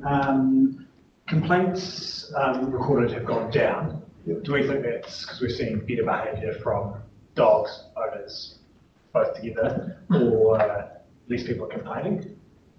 Are we doing the same number of incidents and they're going underreported, or are we seeing a marked change in how dog owners and dogs are behaving? Yeah, that's a bit tricky to answer that really. I don't know whether there's less being reported. I'm sure that the numbers of incidents are probably fairly consistent. The numbers of registered dogs are fairly consistent. We believe that there's probably around 1,000 unregistered dogs that we don't know about. So there's probably a lot of stuff going on that's not coming to our attention. We've run a recent exercise where one of the council staff has gone out and he's knocked on 70 doors and he's found 17 unknown dogs in that door knocking exercise. So I think it was 2 unknown dogs for every 10 doors knocked on. So you can imagine there are quite a few in the area that aren't recorded, just don't know about. A stat that's probably far harder to put into a table. Claire and all staff who work in the space have had a tough time over the years. Are we seeing less and more of that sort of terrible behaviour directed at staff doing their jobs? Well, it's unfortunate. I suppose when you're knocking on a door and giving someone some bad news that it's going to cost them a bit of money, the response has been reasonable so far. There's been to extreme ones, but So when we're knocking on the door with one of these dogs, are we giving them an opportunity to get registered? We're not throwing the book at them, we're giving them a chance. So many days to get registered. Yep. Had those discussions about we're not charging them a late fee, and that's sort of been the object of the exercise is to get them on the books and registered. Last one, promise. Obviously we're talking about dogs here, but the greater area is animal control. Yes. I understand from my constituents that there's a need for a more animal bylaw. Do you think that is needed? General animal? Yeah, general animals. I have drafted one up and I have cut and pasted from a few other areas, territorial authorities, and in fact what I think is the most relevant for us, and that applies to sheep and pigs and goats within the settlement areas. Poultry seem to be a... Poultry, roosters and things like that, so that's sitting there. Also an amendment to the dog control bylaw about having dogs unrestrained on the back of utes, which is a recipe disaster, and said story of that sort of thing. So I said that. Those are sitting to go for consideration at some stage. Sorry, when you said of 9 people that we sitting across the table after the hearing for October, don't get that stamped and players. There's some serious issues out there with other animals. Yes. And I actually that it's other, not just Hokitika, it's Cool. That's great to hear, Boone, because it's something that I had issues with poultry, goats, other issues, and everyone's saying, well, we can't do anything about it. So great to hear that that sort of has been, has been looked at and some work's been done on it. Friend of yours. Okay. Just one comment. Yes. We talk about it being user pays, and therefore all the dog owners basically are paying for animal control. But actually the users are the whole community. Yes. Aren't they? So I think we just always need to remember that. The increase in infringements for to keep dog under control, is that an increase in enforcement or a problem? Probably more complaints. There was an issue with one particular addressing trees where the dogs were being bred and being uncontrolled, run over, causing accidents, killing chickens, that sort of thing, which didn't really leave us much choice, given the level of non-cooperation from the dog's owner.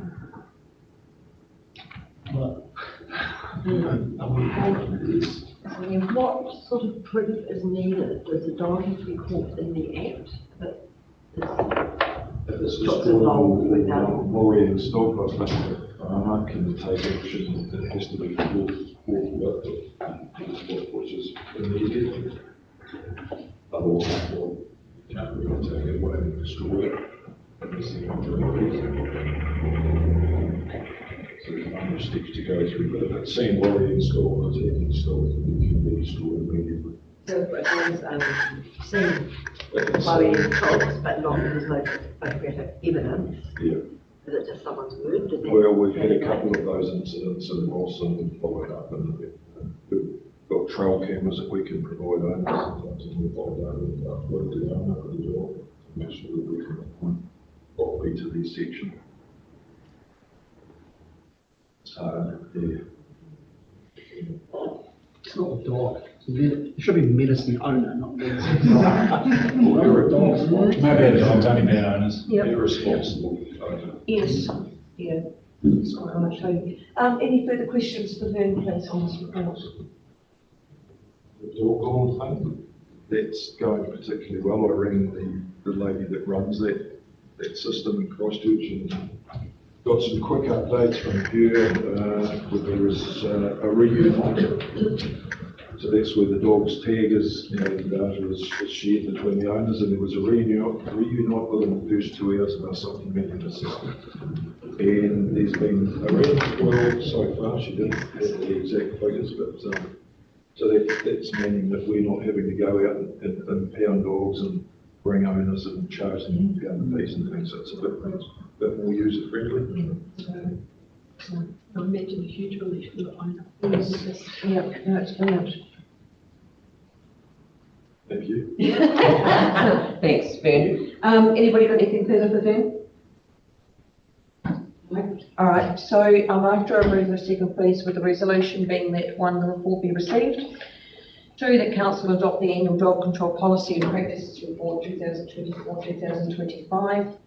3, the adopted annual dog control policy and practices report for same period is publicly notified and made publicly available on council's website. And 4, the Secretary for Local Government is advised that the annual dog control policy and practices report 2024-2025 has been published in accordance with section 10A of the Dog Control Act 1996 and section 5.1 of the Local Government Act 2002. Do I have a move and a second, please? Councillor Casson, thank you very much. Seconder, Councillor Davidson, thank you very much. All in favour? Against? Carried. Thank you, and thank you very much, Vern, for that. It's good from where we were sort of 3 years ago with dog control to where we are now. Massive difference. So, excellent. Thank you. Right, financial report. Cody, welcome to the table. So we're going to start off. I'll just do a quick overview. So the financial report is for August 2025. Just to give you a bit of a heads up, and look at the CFO starting in the next couple of weeks. The first priority for the CFO starting is to look at the way that we report and how we report our financial performance going forward. I've taken on board quite a few comments from councillors about where they would like to see a little bit more either transparency or easier read in terms of the reporting. I also note that we generally report, or have done in the past, by month, and sometimes it's very difficult, I think. I'll be having a discussion with CFOs how we can provide an overview for the full financial year so that you can see the full picture of the financial year and then the month that's actually being investigated or interrogated for that month's report. So just to give you the heads up on that. The other thing is that we do have our annual report process in train currently. We've got auditors on site this week. We've established fortnightly meetings with lead auditors and myself and the team that will be pulling together the annual report, and that will be going forward for adoption on the 30th of October. So just to give you the heads up, that's started. That's a lot of work for the finance team, etc. Because the bulk of it is under the financial officers. So that's as well as given that we've done business as usual. So just a heads up to that. And I think that was where I was going to hand over to you, Cody, if there were questions for Cody on the detail of the report. And I think Cody, you wanted to talk about the grants process. Yes, thanks, Barb. Good afternoon, Your Worship and Councillors. Yes, through Your Worship, I do present this financial report for August. I wanted to comment on a few things. On the page 60, we've got the sustainability report. Just wanted to comment on the deficit they're reporting at, $113,000. The budget, the year-to-date budget, and the budgeted deficit reflects the fact that we're expecting to be at a deficit at this point in the year, and we are still forecasting to be at a surplus by the end of the year. Also wanted to comment on a little further down the report, the grants outstanding as at the 31st of August on page 65. We've got about $2.4 million in grants outstanding, which is quite a significant amount, so just thought I'd comment on that. The grants for Better Off Funding and Racecourse Development, which is most of them, we expect those to be paid by the end of the month, the end of this month, end of September. And the Hokitika Swimming Pool, despite our best efforts, we have managed to have contact with the grantor. We do still fully expect that grant to be paid, but they're very busy working on the reconciliation for that claim. Other than that, I'll take the report as read, and through Your Worship, I'll take any questions. Thank you, Cody. Councillor Cason. Thanks, Cody. That was one of my questions around the outstanding debt with, or claim with the swimming pool. That's not under, they're not contesting that invoice, are they? We're just waiting for them to hurry up and pay it. Yeah, that's right. Yeah, it's because it's the last claim for that project. It has to go through quite a long reconciliation process, and the grantors, what I understand, it, they've had a lot of handovers with that project, so it's just taking a little bit longer than we're expecting. Thank you for that. Back to your notes page, page 63. Point 2, we're talking about $1 million as budget for the year for the racecourse development. 599k has been invoiced to date for works completed. Are we expecting that other 400k, 401k to be for works done further down the track, or was that done in the last financial year? Yes, that will be later in the year for works that have not yet been completed. That's right, yeah. Thank you. Point 4, fees and charges. Waste disposal levies are 26k over for higher than expected tourist numbers escalations.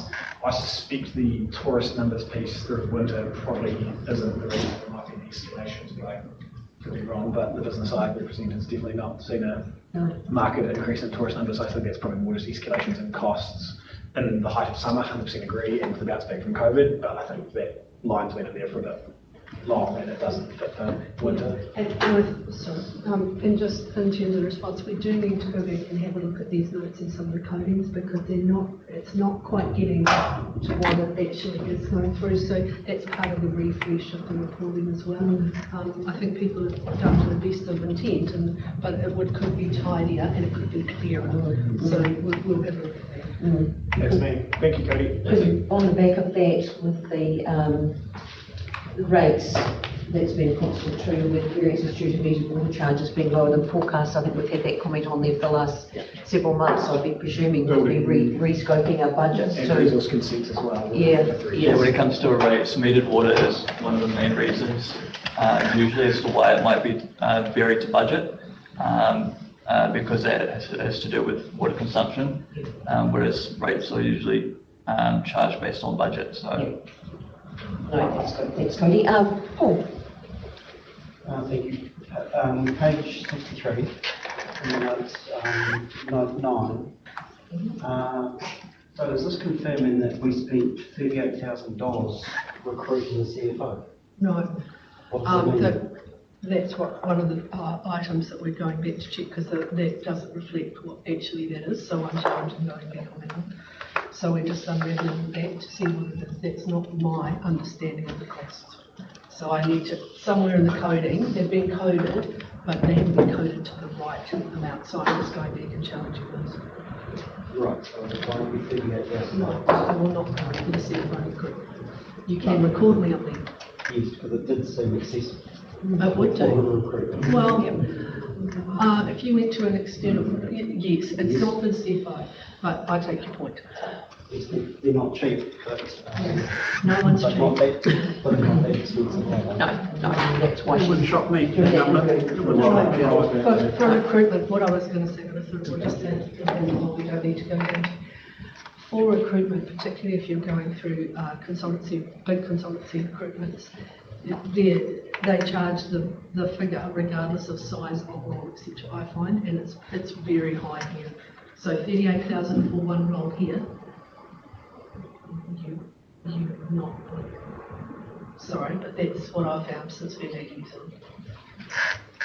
So you're saying maybe $38,000? No, what I'm saying, Paul, is categorically the $38,000 was not for the recruitment of the CFO for Western District Council. So we're clear, right, on that one? What I am saying, however, is if you go to a recruitment agency, do not be surprised that whatever role could come up, that you would be charged perhaps in excess of $38,000 for that role. I would not be surprised. Through the chair, we didn't go to a recruitment agency. No. No, you guys. No, we did for the second round, but not for the first round, and we managed all of the other 8 roles in-house. And I did say that we were managing them in-house, but we needed to go for the second cast. But it was not 38,000. Sure. Thank you for that. Clarification. Right, any further questions, please, for Cody? Sorry, Councillor Clare. Reminded what I have to understanding the interest metrics, the net interest and finance. So is that council debt, lease, investment return? Is that something new? What's page 61? What Page 61. Interest to rates revenue, interest operating revenue. Yes. So that's essentially, and I'll refer you to the SOCA as well, it's pretty much interest revenue, nets of finance costs. That helps. Yes. So what period is that for? So that's $80,000 of net interest cost. Is that for the quarter, or because the rates revenue that corresponds to that obviously is for, would look like for 3 months. No, the rates revenue is for a 2-month period as well as the net interest costs for the 2-month period.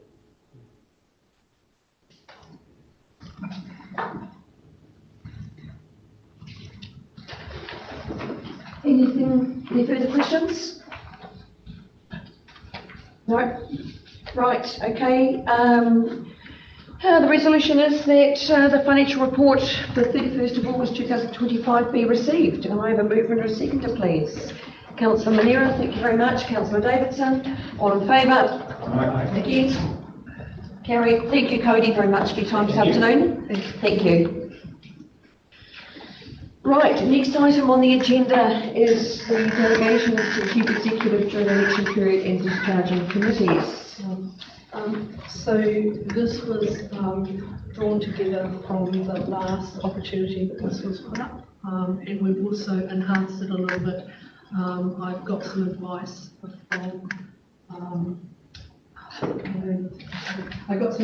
about how these are generally put together across councils, and so we strengthened it a little bit so that decisions couldn't be made without having good check-back processes going through. So it's a little bit stronger than perhaps what you have usually as well, but it's quite stock standard apparently for other councils as well.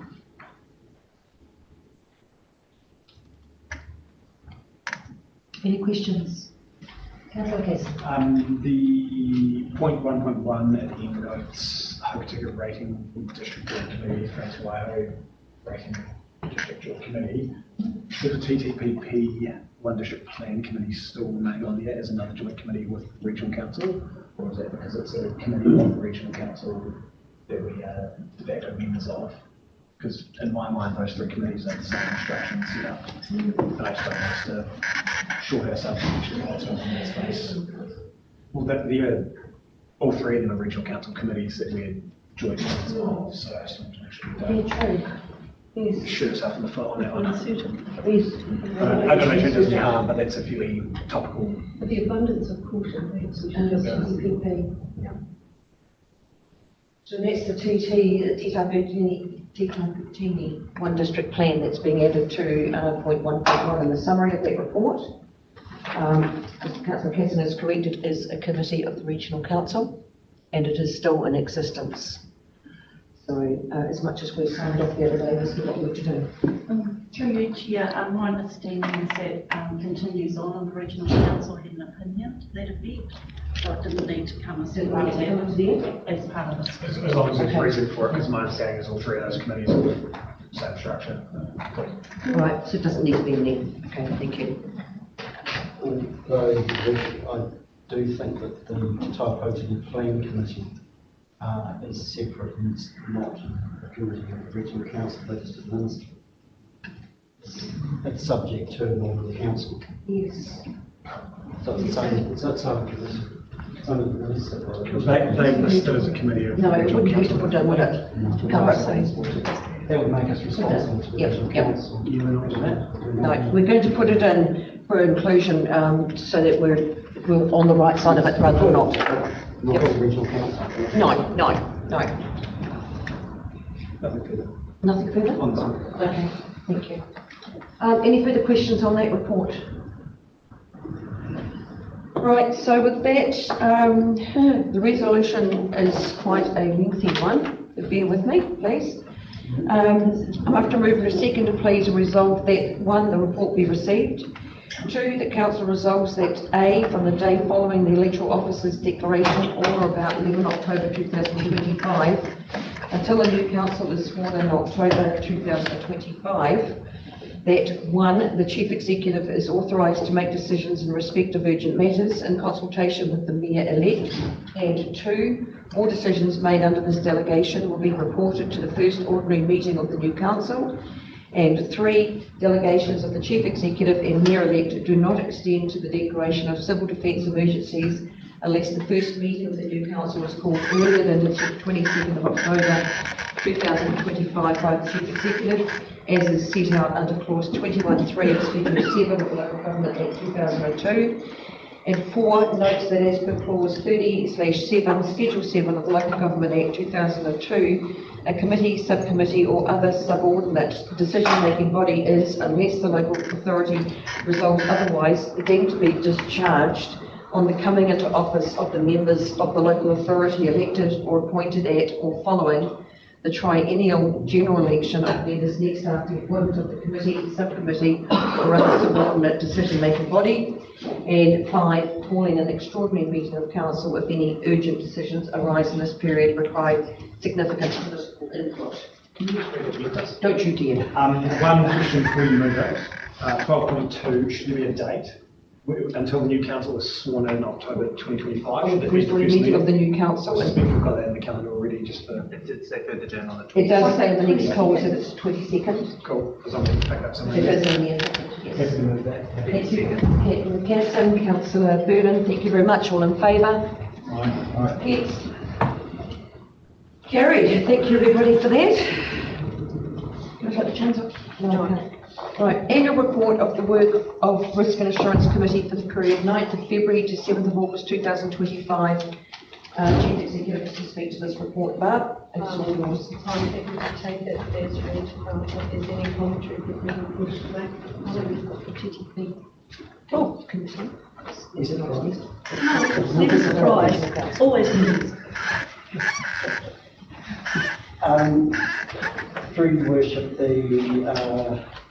while of course the Risk and Assurance Committee is necessarily discreet, but we also have to be transparent. I mean, is it transparent enough to say a number of items in each meeting are discussed in the public excluded section, blah, blah, blah, these items relate to various matters?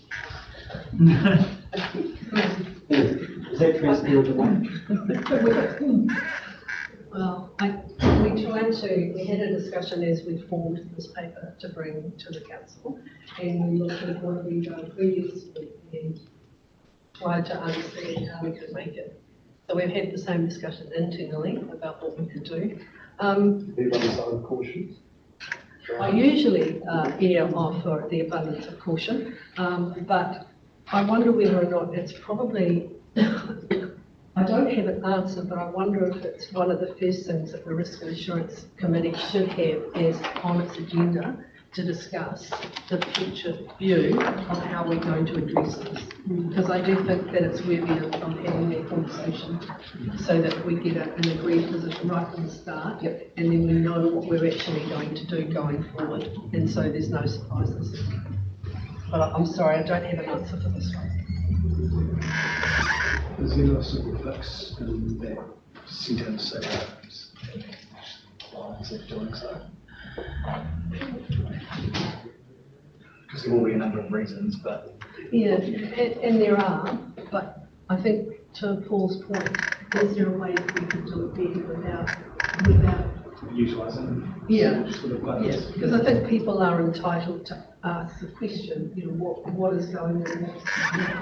And there must be some way that we can do it, but I don't think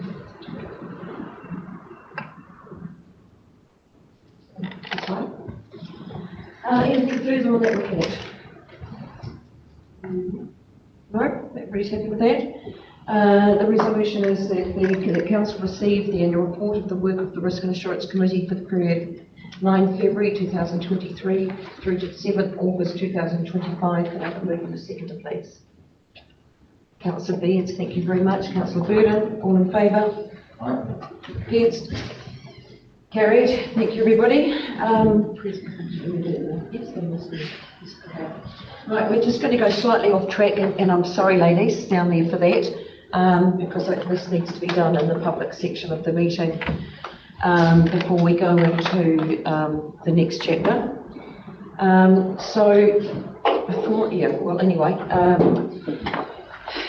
I'd just like to have a few minutes of your time, and there's a couple of presentations that we need to be making. And before we go into the public excluded section, I just would like to have some public acknowledgements, please. As we come to the close of this council term, I'd like to take a moment to acknowledge and thank each of you for the time, energy and passion you've given to the Westland District during your time on council. The role of councillor is not an easy one. It requires balancing personal and professional commitments and giving countless hours to meetings, workshops, community events and the ongoing responsibilities of governance. It asks each of you to listen to many voices, sometimes opposing ones, and to weigh up difficult decisions that impact the lives of our people and the future of our district. Over these past 3 years, you have each shown commitment to our communities, whether through involvement on projects or committees, speaking up for your wards, or supporting district-wide initiatives. Your contributions have helped shape the direction of Westland. Some of those contributions may not always be visible to the public, but I know the thought, care and energy that have gone to decisions we've made together. It's never easy to sit around this table. There are robust debates, differing views and sometimes hard calls to make. But those differences also reflect the strength of democracy, that a variety of perspectives come together with a shared goal of serving our district. I want to acknowledge the courage it takes to stand for council, to put your name forward for election, and then to serve wholeheartedly once chosen. Each of you has taken on this responsibility in your own way, and for that our community owes you its gratitude. On behalf of Westland District, I thank you sincerely for the time, the energy and the heart you have given. Your service has made a difference and your contribution commendable. Thank you to my councillors. Te kai whakahiri Matchmak and Tūmahoi, your guidance and wisdom at the council table was valued immensely, and I'd like to thank you both, not just for your commitment to this council and to Westland, but also for the steerage and leadership you provide to all, not just throughout our region, but to the entire West Coast.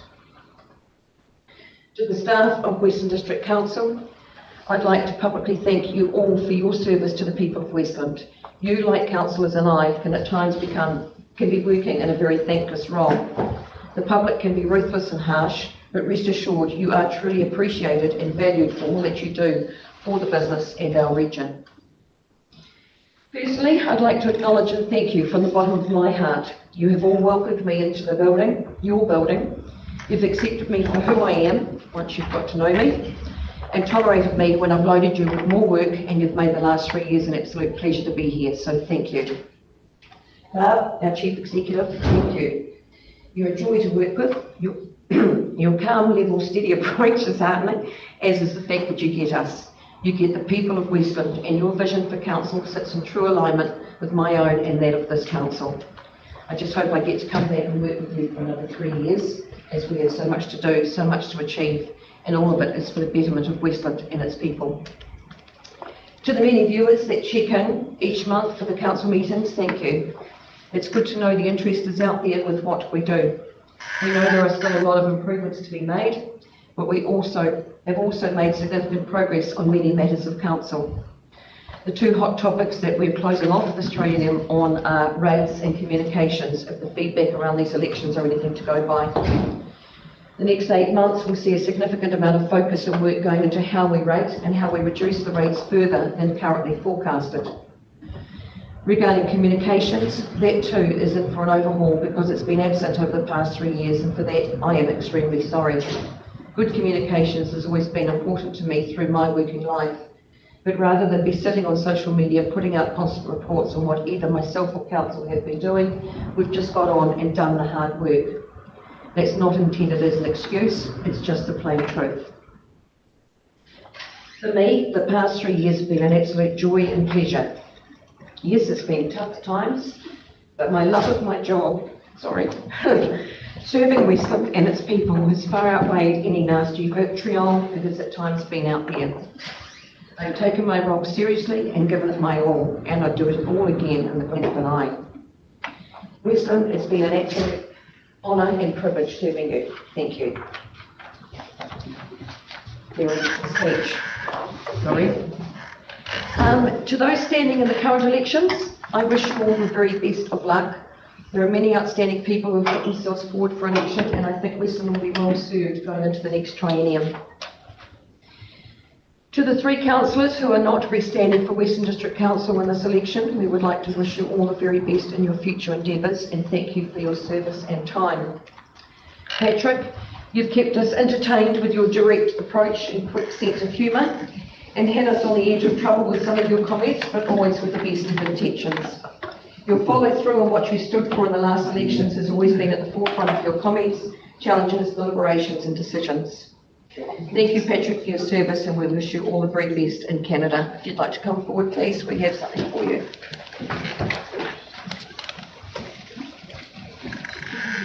Thank you very much, and all the very best. You're welcome. Thank you.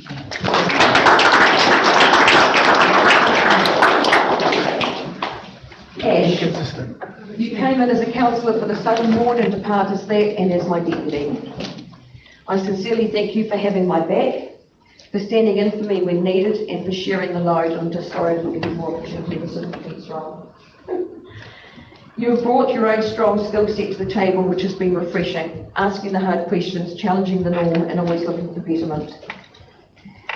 I just hope you get the chance to use your skill set at regional, and to that I wish you all the very best in the elections. Thank you, Ash. It's been a pleasure working with you and having you as my deputy and as a councillor.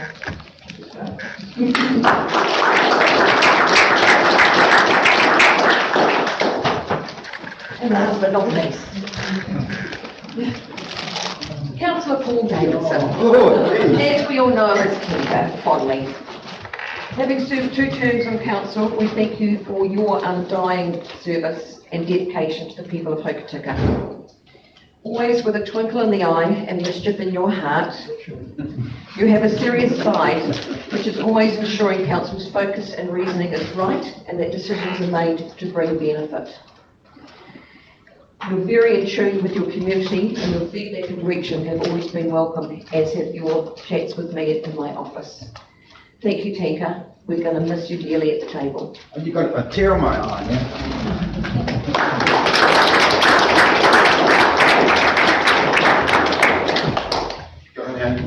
Thank you, JK. Go on, mate. Go on then. Hey, thank you. All the best, mate. Right, so that concludes that part, and how good that you did this that concludes that part of the afternoon's proceedings. Sorry, but thank you for your indulgence. So does everyone that doesn't, everyone put their hand up again, not the gift? It seems like a gift they're giving out.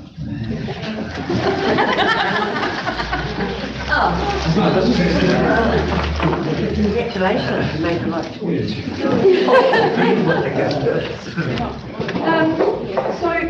So now we'll do the resolution to go into the public excluded part of the meeting. The resolution is that council move into the public excluded section at 2:58.